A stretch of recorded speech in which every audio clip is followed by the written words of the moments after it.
यति राम्रो काठमाडौँलाई फोहोर गराउने भए राजा ल्याउन गएको जनता स्याउ चोरेर ल्याए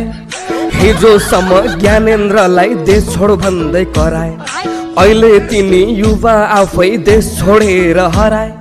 अहिलेसम्म देश लुटेर खानुसम्म खाइयो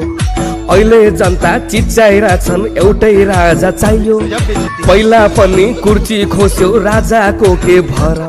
मान्छे चेन्ज गर्दा विकास हुन्छ भन्ने छ र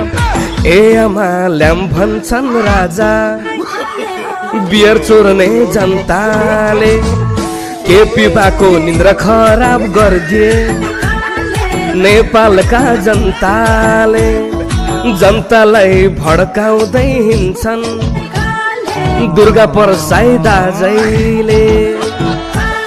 दुर्गा परसाई